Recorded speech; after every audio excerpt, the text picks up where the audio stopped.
Bismillahirrahmanirrahim. Assalamualaikum warahmatullahi taala wabarakatuh. Okey, kumpulan kami akan membentangkan satu tugasan berkumpulan bagi subjek PKMP 1021 Pembangunan Masyarakat 2, di mana kami memilih tajuk perayaan masyarakat Cina. Baiklah, tugasan kami telah disediakan oleh 4 orang ahli kumpulan, iaitu yang pertama Encik Muhammad Fakhrul Hafiq bin Muhammad Fadli, yang kedua Encik Syed Fadli bin Syed Yusof, yang ketiga Encik Muhammad Arif bin Musa Rizam, dan yang keempat saya Amirul Syarif bin Sukawai. Baiklah tuan-tuan dan puan-puan, negara kita, negara Malaysia dikenali ramai sebagai sebuah negara yang memiliki kepelbagaian kaum. Dan dengan adanya kepelbagaian kaum tersebut, maka negara kita juga memiliki satu lagi identiti yang mempunyai kepelbagaian budaya, adat dan juga kepercayaan. Okey, bagi masyarakat Cina mereka akan merayakan perayaan Tahun Baru Cina, yang juga perayaan ini dikenali sebagai Zinian ataupun Chunji dalam bahasa Mandarin, iaitu yang membawa maksud sebagai perayaan Tahun Baru dan juga perayaan musim bunga. Okey, masyarakat Cina juga melabelkan setiap tahun kepercayaan mereka dengan kepelbagaian haiwan-haiwan seperti harimau, arnab, naga, ular, kuda, kambing dan sebagainya. Dan dalam kehidupan masyarakat Cina juga terdapat beberapa adat perayaan, antaranya perayaan Ziming, perayaan Kuih Bulan, perayaan Perahu Naga dan lain-lain. Okay, seperti mana yang saya maklumkan tadi, masyarakat Cina melabelkan tahun-tahun tertentu dengan haiwan-haiwan tertentu, iaitu tikus, lembu, harimau, arnab, naga, ular, kuda, kambing, monyet, ayam, anjing dan juga yang terakhir kinzi. Saya Muhammad Arif bin Syarif Sam, nombor metrik 284055. Okey, saya akan sambung bahagian perayaan Tahun Baru Cina.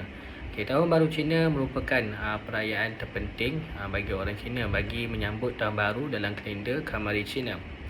Seterusnya ialah sebelum hari Tahun Baru bermula, sanak saudara yang jauh akan kembali berkumpul. Rumah akan dicuci dan juga segala hutang piutang akan dikutip atau dibayar agar mereka tidak sentiasa dikelilingi hutang sepanjang tahun yang baru. Seterusnya ialah mercun dibakar pada tengah malam bagi menandakan bermulanya tahun baru dan bagi mahala puaka dan nasi balang. Kaum keluarga akan makan besar dengan masakan tradisi seperti daging, itik, daging salai dan kuih pulut dan limau mandarin. Seterusnya ialah golongan muda pula akan melawat golongan tua dan menerima wang, iaitu ampau dan sampul merah bagi melambangkan nasib baik yang diberikan oleh orang yang berkeluarga pada mereka yang masih belum kahwin. Seterusnya adalah perarakan tarian naga atau tarian singa akan diadakan dengan kereta berhias yang diiringi bunyi gendang. Kita masuk bahagian latar belakang sejarah Tahun Baru Cina.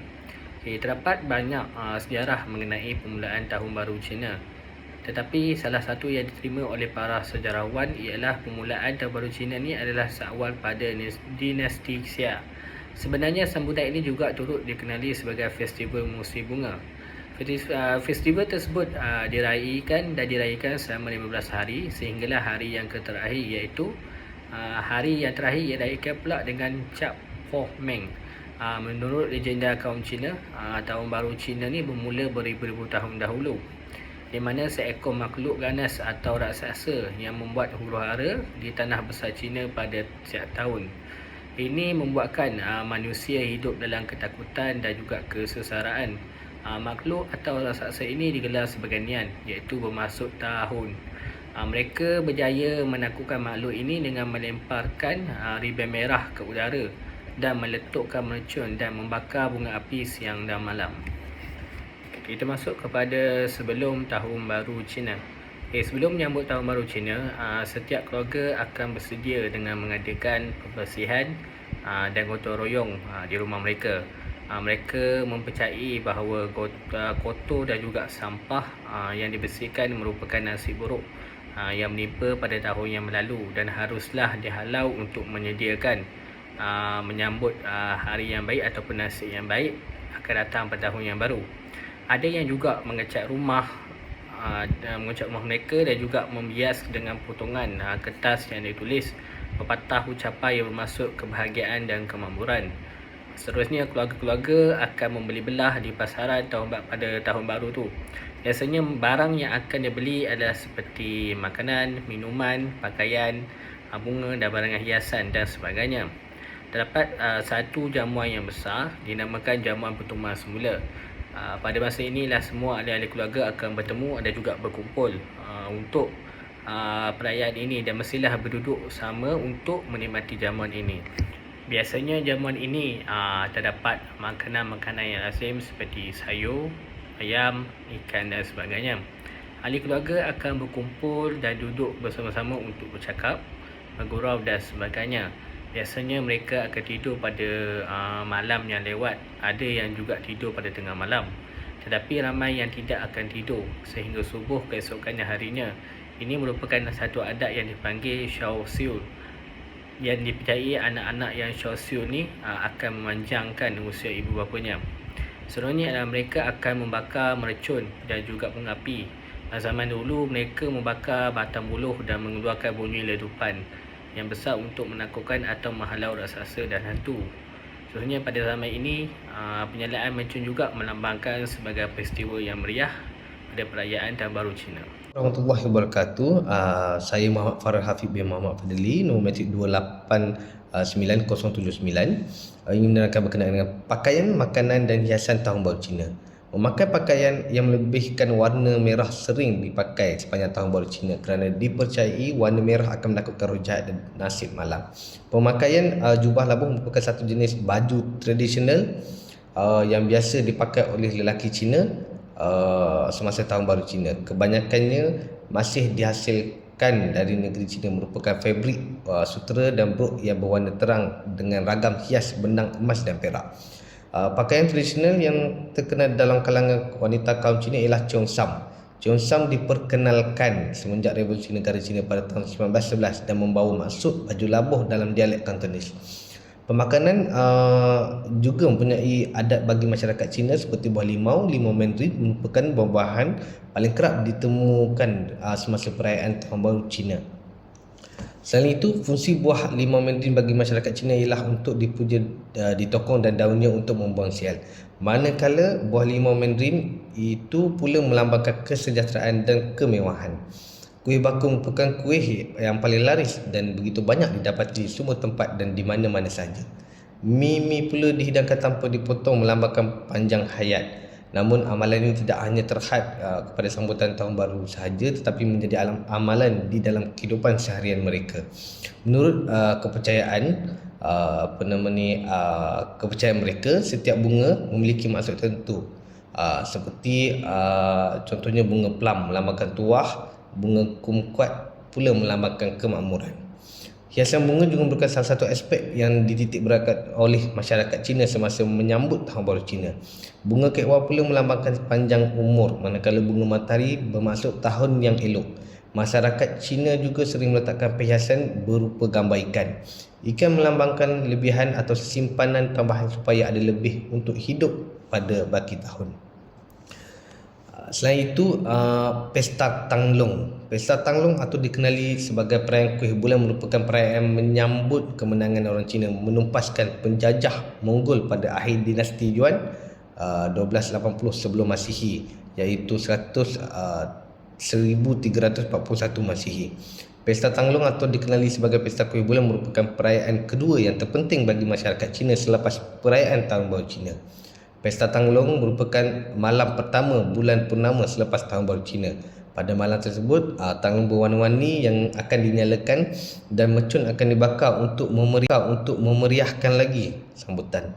Perayaan ini turut disambut di Malaysia, Singapura, iaitu sudah menjadi tradisi masyarakat kaum Cina menggantung tanglong semasa malam bulan penuh. Sewaktu pesta tanglong, kanak-kanak keluar ke tokong membawa tanglong kertas dan menyelesaikan teka-teki atau rides di tanglong yang sering mengandungi pesanan nasib yang baik. Penyatuan semula keluarga, perolehan hasil tanaman yang amat banyak, kemakmuran dan juga kecintaan. Pesta Kuih Bulan. Pesta Kuih Bulan Cina merupakan perayaan tradisional utama rakyat Cina. Pesta ini juga dinamakan Pesta Bulan 8. pesta mengekori bulan, pesta menyembah bulan, pesta anak perempuan atau pesta berkumpul. Perayaan ini disambut dengan perarakan tanglung pada malam perayaan, selain dengan kuih bulan itu sendiri. Pada zaman peperangan, rakyat menggunakan kuih bulan sebagai alat menyampaikan mesej dengan memasukkan kertas kecil yang tertulis mesej ini ke dalam inti kuih. Kebetulan hari mereka berjaya menewaskan musuh adalah bersamaan dengan hari perayaan kuih bulan. Sejak itu masyarakat Cina membuat kuih bulan untuk meraihkan perayaan kuih bulan. Kuih bulan diperbuat daripada adunan manis yang berinti kacang merah atau adunan biji teratai atau kuning telur masin. Perayaan ini diadakan untuk mengingati jasa permaisuri yang bernama Cheng Eng yang mengorbankan nyawanya demi menyelamatkan rakyat jelata daripada hidup sengsara. Pesta Perahu Naga. Pesta Perahu Naga atau Long Chuan Ji juga dikenali sebagai Tuan Eng. Pesta Tuan Wu atau Pesta Zong Zio. Perayaan ini juga dikenali sebagai Dragon Boat Festival dalam bahasa Inggeris dan Duan Wu Ji dalam bahasa Cina. Pesta ini dikatakan diadakan bagi meraihkan kesetiaan kepada negara dan ketaatan kepada ibu bapa. Pesta Perahu Naga ini diadakan setiap tahun. Berbagai perahu beraneka warna yang dihiasi kepala naga, ekor naga dan lukisan badan naga sepanjang perahu akan dapat disaksikan. Selain itu, perayaan ini juga boleh mengeratkan hubungan baik sesama mereka dan memupuk semangat berpasukan. Terdapat beberapa legenda tentang asal-usul pesta ini. Antaranya yang paling popular ialah kisah tentang Yu Guan kira-kira tahun 340 sebelum Masihi hingga 278 sebelum Masihi.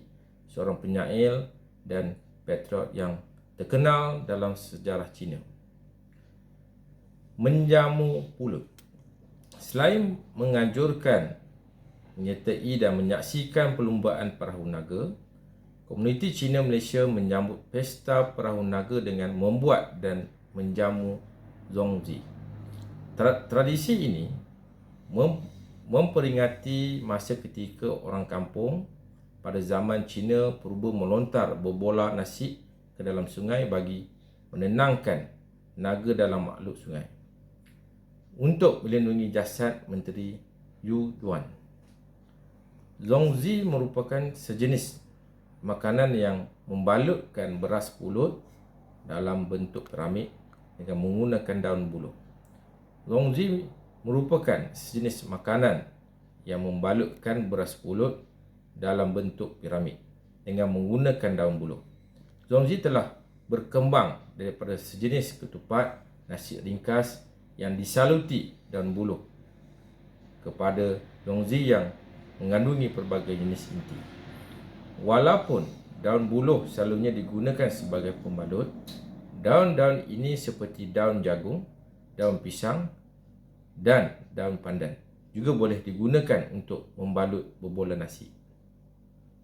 Kesimpulannya, sambutan hari perayaan di negara ini meliputi perayaan Tahun Baru Cina, Pesta Tanglong, perayaan Kuih Bulan dan perayaan Pesta Perahu Naga yang disambut oleh orang Cina dengan penuh bermanfaat. Kalau semua perayaan ini disambut bersama-sama, sudah pasti akan berlaku interaksi antara kaum dan hubungan erat akan terjalin.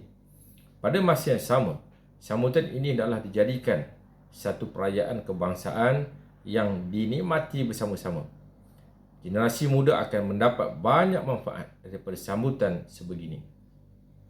Perayaan Tahun Baru Cina ini banyak pengetahuan yang perlu diketahui kerana kehidupan serba moden.